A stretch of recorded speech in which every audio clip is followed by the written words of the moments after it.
அனைவருக்கும் அன்பான வணக்கம். நீங்கள் கேட்டுக்கொண்டிருப்பது கதையலை. வாசிப்பவர் ஹேமலதா ஜெகநாத். அமரர் கல்கி எழுதிய சிவகாமியின் சபதம், பாகம் 4, அத்தியாயம் 8, வானமாதேவி. அன்றைய இரவை காஞ்சிவாசிகள் பகலாகவே மாற்றிக்கொண்டிருந்தார்கள்.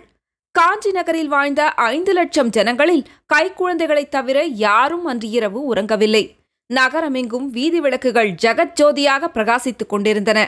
யானைப்படைகளும் குதிரைப்படைகளும் காலாட்படைகளும் வெண்புறவிகள் பூட்டிய ரதங்களும் வரிசை வரிசையாக நின்றன. பொழுது புலரும் சமயத்தில் அரண்மனை வாசலில் வந்து சேர்வதற்கு ஆயத்தமாக அவை அணிவகுக்கப்பட்டு வந்தன. மறுநாள் காலையில் சக்கரவர்த்தி போருக்கு புறப்படும் வைபவத்தை முன்னிட்டு நகர மாந்தர்கள் இரவெல்லாம் கண்விழித்து வீதிகளையும் வீட்டு வாசல்களையும் அலங்காரம் செய்தார்கள். முற்றிய தார்களையுடைய வாழை மரங்களையும் செவ்வளநீர் குலைகளையும் தோரணங்களையும் திரைச்சீலைகளையும் தென்னங்குருத்து கூந்தல்களையும் எங்கெங்கும் தொங்கவிட்டார்கள். ஒவ்வொரு வீட்டின் உச்சியிலும் ரிஷபக் கொடியை பறக்கவிட்டார்கள். பெண்மணிகள் வீட்டு திண்ணை சுவர்களுக்கு வர்ணப்பட்டைகள் அடித்தார்கள். தெருவாசல்களில் சித்திர விசித்திரமான கோலங்களை போட்டார்கள். பெரும்பாலும் போர்க்களக் காட்சிகளே அந்த கோலங்களில் அதிகமாக காணப்பட்டன. யானை வீரர்களும் குதிரை வீரர்களும் வாள்களும் வேல்களும் தரித்த காலால் வீரர்களும் அக்கோலங்களில் காட்சியளித்தனர். ஒரு கோலத்தில் 5 ரதங்களிலே பஞ்ச பாண்டவர்கள் தத்தம் கைகளில் வளைத்த வில்லும் பூட்டிய அம்புமாக காட்சி தந்தார்கள்.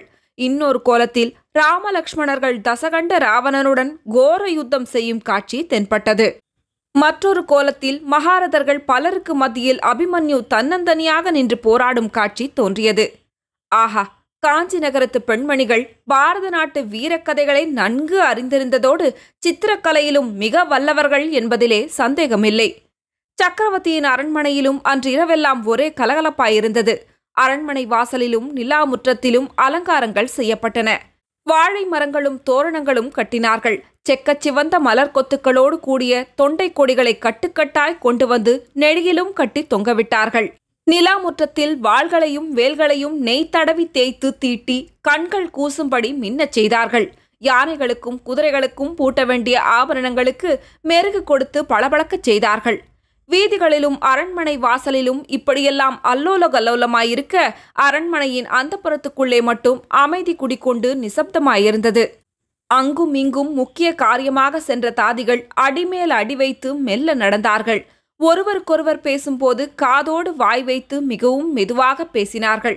இதன் காரணம் அச்சமயம் சக்கரவர்த்தி அந்தப்புறத்துக்கு வந்து தமது பட்ட மகிழ்ச்சியிடம் விடை பெற்று கொண்டிருக்கிறார் என்று அவர்களுக்கெல்லாம் தெரிந்திருந்ததுதான். இதுவரையில் நாம் பிரவேசித்து அறியாத பல்லவ சக்கரவர்த்தியின் படுக்கை அறைக்குள்ளே சந்தர்ப்பத்தின் முக்கியத்தை கருதி நாமும் இப்போது போய் பார்ப்போம். நீல பட்டு விதானத்தாலும் முத்துச்சரங்களினாலும் அலங்கரிக்கப்பட்டிருந்த தந்தன கட்டிலில் பஞ்சனை மெத்தை மீது சக்கரவர்த்தி அமர்ந்திருக்கிறார். அவருக்கு எதிரில் பல்லவ சாம்ராஜ்யத்தின் பட்ட மகிஷி பாண்டியராஜன் குமாரி வானமாதேவி மிக்க மரியாதையுடன் நின்று கொண்டிருக்கிறாள். சற்று தூரத்தில் திறந்திருந்த வாசற்படியின் வழியாக பார்த்தால் அடுத்த அறையிலே தங்க கட்டில்களில் விரித்த பட்டு மெத்தைகளிலே பல்லவகுமாரன் மகேந்திரனும் அவன் தங்கை குந்தவியும் நிம்மதியாக தூங்குவது தெரிகிறது. 9 வருஷத்துக்கு முன்னால் மாமல்லரை மணந்து பல்லவ சிம்மாசனத்துக்கு உரியவளான பாண்டியகுமாரி வானமாதேவியை முதல் இப்போதுதான் நாம் நெருங்கி நின்று பார்க்கிறோம். அப்படி பார்க்கும்போது பாண்டிய நாட்டு பெண்ணின் அழகை பற்றி கவிகளிலும் காவியங்களிலும் நாம் படித்திருப்பதெல்லாம் நினைவிற்கு வருகிறது. அந்த அழகெல்லாம் திரண்டு ஓர் உருவம் பெற்று நம்முன்னால் நிற்கிறதோ என தோன்றுகிறது. அவளுடைய திருமேனியின் நிறம் செந்தாமரை மலரின் கண்ணுக்கிணிய செந்நிறத்தை ஒத்திருக்கிறது.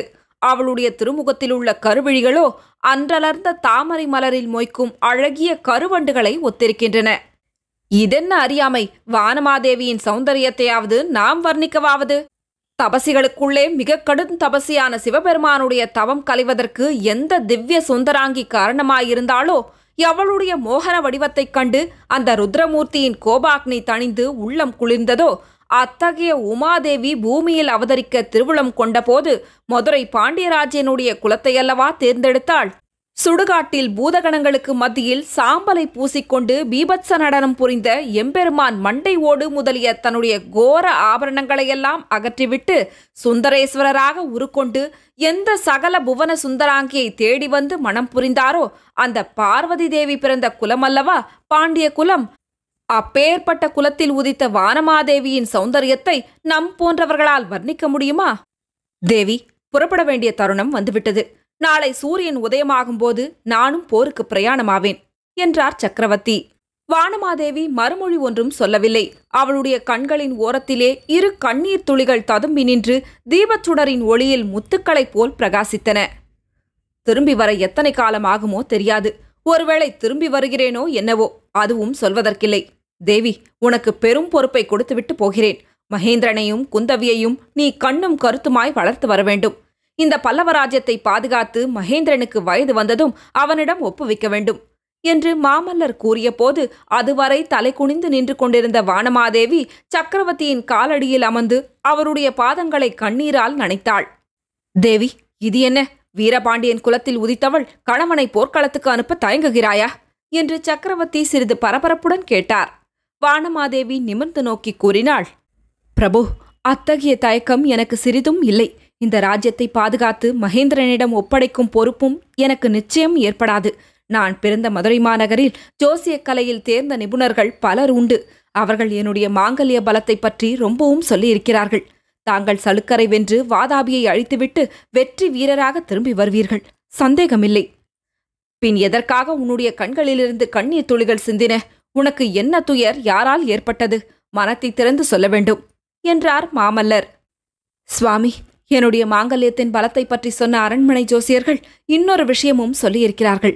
என் கழுத்திலே மாங்கல்யத்தோடு என் நெற்றியிலே குங்குமத்தோடு மீனாட்சி அம்மனின் பாதமலரை நான் அடைவேன் என்று சொல்லியிருக்கிறார்கள்.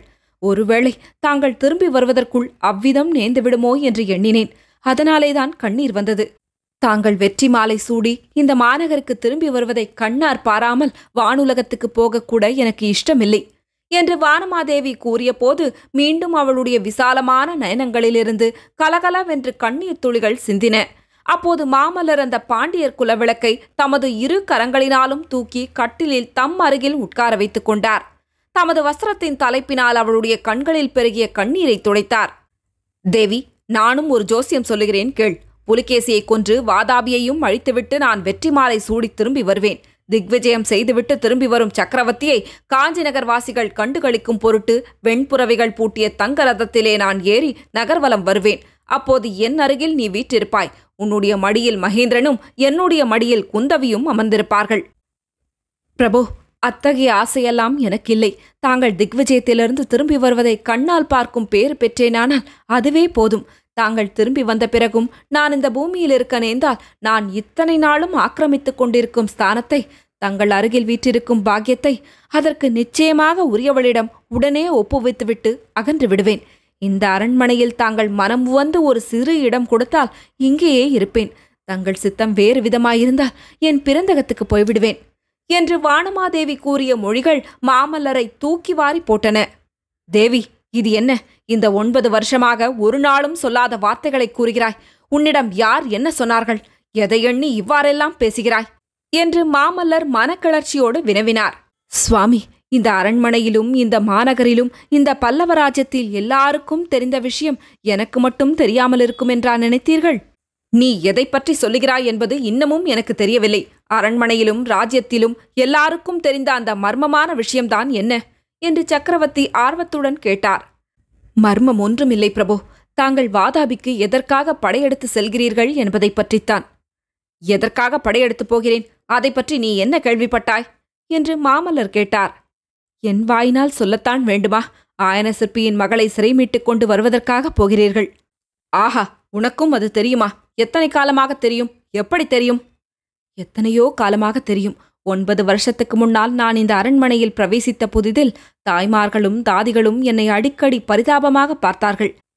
என்னை பற்றி ஒருவருக்கொருவர் அனுதாபத்துடன் பெருமூச்சு விட்டுக்கொண்டு பேசினார்கள். சிறிது சிறிதாக அவர்களுடைய பேச்சுக்களிலிருந்து நான் ஊகித்து தெரிந்து கொண்டேன். சுவாமி, நான் தங்களுடைய பட்ட மகிழ்ச்சியாகி 1 வருஷத்துக்குள்ளேயே தங்களுடைய இதய சிம்மாசனத்தில் வீற்றிருக்கும் பட்ட மகிழ்ச்சி வேறொருத்தி உண்டு என்று அறிந்து கொண்டேன். அப்படி தெரிந்திருந்தும் நீ என்னை ஒரு முறையாவது அந்த விஷயமாக கேட்கவில்லை. 9 வருஷத்தில் ஒரு முறையாவது என் மீது குற்றம் கூறி நிந்திக்கவில்லை. தேவி, கதைகளிலும் காவியங்களிலும் எத்தனையோ கற்பரசிகளை பற்றி நான் கேட்டிருக்கிறேன். அவர்களில் யாரும் உனக்கு இணையாக மாட்டார்கள் என்று மாமல்லர் பெருமிதத்துடன் கூறினார். பிரபு, தங்களுடைய வார்த்தைகள் எனக்கு புலகாங்கிதத்தை அளிக்கின்றன. ஆனால் அந்த புகழுரைகளுக்கு நான் அருகதையுடையவள் அல்ல என்றாள் பாண்டியகுமாரி. நீ அருகதை உடையவள் அல்ல என்றால் வேறு யார்? உன்னை அக்னி சாட்சியாக மணந்த புருஷன் இன்னொரு பெண்ணுக்கு தன் உள்ளத்தை பறிகொடுத்தவன் என்று தெரிந்திருந்தும் நீ ஒரு தடவையாவது அதை பற்றி என்னை கேட்கவில்லை. என் பேரில் குற்றம் சொல்லவும் இல்லை. பெண் குலத்திலே இதைக் காட்டிலும் உயர்ந்த குணநலத்தை யார் கண்டிருக்கிறார்கள்? சுவாமி, தங்கள் பேரில் எதற்காக குற்றம் சொல்ல வேண்டும்? குற்றம் ஏதாவது இருந்தால் அது என் தந்தையையும் தமையனையுமே சாரும். அவர்கள்தானே என்னை தாங்கள் கல்யாணம் செய்து கொள்ள வேண்டுமென்று பிடிவாதம் பிடித்தார்கள். தாங்கள் அதை மறுத்ததற்காக என் தமையன் ஜெயந்தவர்மன் கோபம் கொண்டு இந்த பல்லவராஜ்யத்தின் மேல் படையெடுத்து கூட வந்தானல்லவா? அவனை தாங்கள் கொள்ளிடக்கரையில் நடந்த போரில் வென்று புறம் காட்டி ஓடச் செய்யவில்லையா? என் தமையன் திரும்பி வந்து தங்களை ஜெயித்து விட்டதாக சொன்னபோது மதுரை அரண்மனையிலே நாங்கள் யாரும் அதை நம்பவில்லை. தற்பெருமை மிகுந்த என் தமையனுக்கு தங்களால் நேர்ந்த கர்வபங்கத்தை பற்றி பேசி பேசி மகிழ்ந்தோம். அப்படியும் என் அண்ணன் தங்களை விடவில்லை. தன்னுடைய வார்த்தையை நிலைநாட்டுவதற்காக எப்படியாவது என்னை தங்கள் கழுத்தில் கட்டிவிட பிரயத்னம் செய்தான். தேவி, ஜெயந்தவர்மனுடைய கட்டாயத்துக்காகவே நான் உன்னை மணந்ததாக இன்னமும் நீ நம்புகிறாயா என்று நரசிம்மவர்மர் கேட்டபோது அவருடைய முகத்தில் புன்னகை தோன்றியது. இல்லை பிரபு, ஜெயந்தவர்மனுடைய கட்டாயத்துக்காக என்னை தாங்கள் மணக்கவில்லை. பல்லவராஜ்யத்தின் நன்மைக்காக என்னை மணந்தீர்கள். வடக்கேயுள்ள ராட்சச பகைவனோடு சண்டை போடுவதற்காக தெற்கேயுள்ள மன்னர்களுடன் சிநேகமாய் இருக்க வேண்டுமென்று என்னை மணந்தீர்கள். என் தமையனுடைய கட்டாயத்துக்காக என்னை தாங்கள் மணக்கவில்லை. தங்கள் தந்தையின் உபதேசத்தை கேட்டு மணந்தீர்கள். இந்த அரண்மனைக்கு வந்த சில நாளைக்குள்ளேயே இதெல்லாம் நான் தெரிந்து கொண்டேன். ஆயினும் ஒரு தடவையாவது இதையெல்லாம் பற்றி என்னிடம் நீ கேட்கவில்லை. ஆஹா, பெண்களின் இருதயம் வெகு ஆழமானது என்று சொல்வது எவ்வளவு உண்மை என்று மனத்திற்குள் எண்ணிய வண்ணம் மாமல்லர் தன் பட்ட மகிழ்ச்சியின் முகத்தை உற்று பார்த்தார். அந்த செந்தாமரை முகத்தில் கபடத்தின் அறிகுறியை அணுவளவும் அவர் காணவில்லை. எல்லையில்லாத நம்பிக்கையும் அளவு காணாத அன்பும் சாந்தமும் உறுதியும் காணப்பட்டன. வானமாதேவி கூறினாள், சுவாமி, தாங்கள் எதற்காக என்னை மணந்து கொண்டீர்கள் என்பது பற்றி நான் என்றைக்கும் கவலைப்படவில்லை. ஏனெனில் நான் எதற்காக தங்களை மணந்தேன் என்பது என் உள்ளத்தில் நன்கு பதிந்திருந்தது. ஜெயந்தவர்மன் கொள்ளிடக்கரையில் தங்களால் முறியடிக்கப்பட்டு திரும்பி வந்த செய்தியை கேட்டபோது என் உள்ளம் தங்களை தேடி வந்து அடைந்தது. அடுத்த நிமிஷத்தில் மணந்தால் தங்களையே மணப்பது, இல்லாவிடில் கண்ணகியாயிருந்து காலம் கழிப்பது என்று உறுதி கொண்டேன். என் விருப்பம் நிறைவேறியது. தங்களை மணக்கும் பாக்கியத்தை அடைந்தேன். தங்கள் அரண்மனையில் 9 வருஷ காலம் எவ்வளவோ ஆனந்தமாக வாழ்ந்து வந்தேன். பிரபு, இந்த ஆனந்தம் என்றென்றைக்கும் நீடித்திருக்க வேண்டுமென்று நான் ஆசைப்படவில்லை. சில காலமாவது மற்றவர்களும் சந்தோஷமாயிருக்க வேண்டுமல்லவா? ஆயனர் மகளை சிறைமீட்டு அழைத்துக் கொண்டு தாங்கள் என்றைக்கு இந்த மாநகருக்கு திரும்பி வருகிறீர்களோ அன்றைக்கே நான் இந்த புராதன பல்லவ சாம்ராஜ்யத்தின் தங்க சிம்மாசனத்திலிருந்தும் இந்த பூர்வீக அரண்மனையின் தந்த கட்டிலிலிருந்தும் கீழே இறங்க சித்தமாயிருப்பேன் என்று தழுதழுத்த குரலில் கூறி வானமாதேவி கண்ணீர் ததும்பிய கரிய கண்களினால் மாமல்லரை பார்த்தாள். உணர்ச்சி ததும்பிய அந்த வார்த்தை ஒவ்வொன்றும் கள்ளமில்லாத உண்மை உள்ளத்திலேயிருந்து வந்தது என்பதை மாமல்லர் தெரிந்து உவகை கொண்டார். தொடரும். கதையலை உங்களுக்கு பிடிச்சிருந்ததுன்னா உங்க நண்பர்களோடும் உறவினர்களோடும் பகிர்ந்துக்கோங்க. நன்றி.